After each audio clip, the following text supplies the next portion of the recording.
your retirement in 2016, I read a headline that it described you as the last guy to sack Brett Favre. How did it feel to hold that title, like, of being one of the last person to sack basically one of the greatest quarterbacks ever? The thing about that title, I don't like it in a way because I feel like people are celebrating me taking him out or his last play or whatever, because you never want to take anybody out, and that was never my intention. You know, in the game of football, you know, when between the lines, when the whistles are blown, you know, you got to do what you have to do. And you know, I was making a play on it.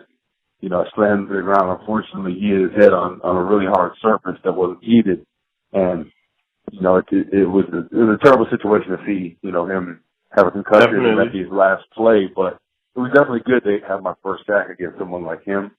Hall of Famer, arguably one of the best quarterbacks to ever play the game. But, you know, that's in football. Football is a brutal sport. And, you know, everybody that watches on Sundays realizes that you see week in and week out the concussions, the hits, all this. So, you know, people know, you know, what they signed up for. And it's just unfortunate, like I said, to see someone get injured like that.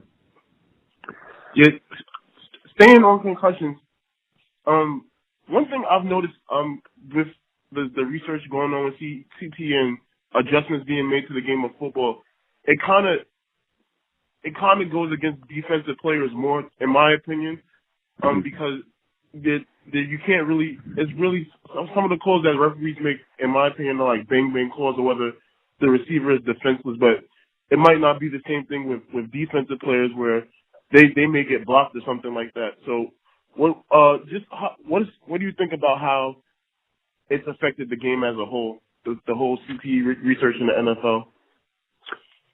You see like you said, they're trying to make the game safer.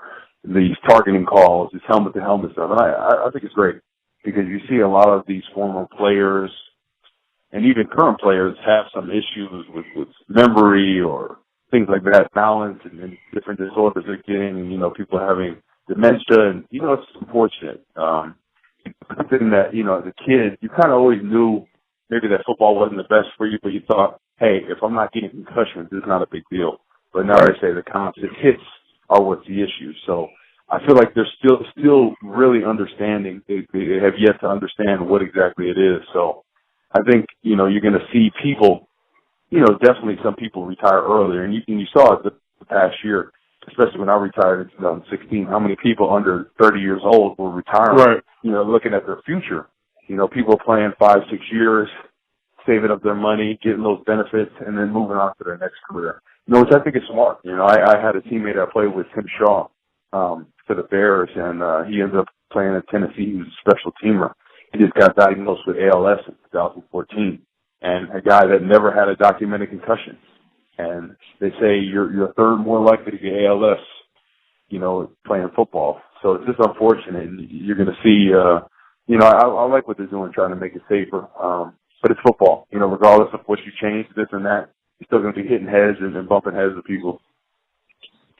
So you said that even like when you're young, you know that if you're not going to get concussion, it may be you might go ahead and play football anyway.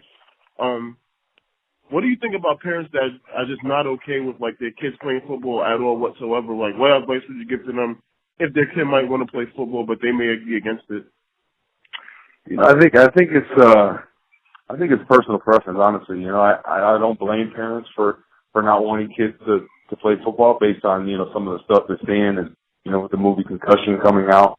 It's scary, you know. Honestly, if I have a son, I'm really not going to be adamant about him playing football unless he's begging me to play. You know, honestly, I hope if I have a son, he's too tall to play football. I hope he can play basketball. You know, I'm 6'7" and my wife's about 6'3", so hopefully, you know, we'll have a little shack or something and he'll be too tall for football. So, you know, I understand because it's scary. You know, I watched Friday Night Tights. I don't know if you've ever seen that show. Yeah, and I watched it. It comes a couple years ago.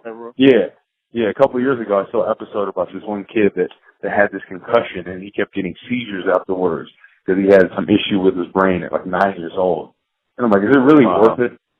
You know, I'm sure it's pretty rare for that to happen, but, you know, banging heads as a kid probably can't be that great for someone's brain development and cognitive development. So, you know, I understand. So when people say they don't want their kids to play football.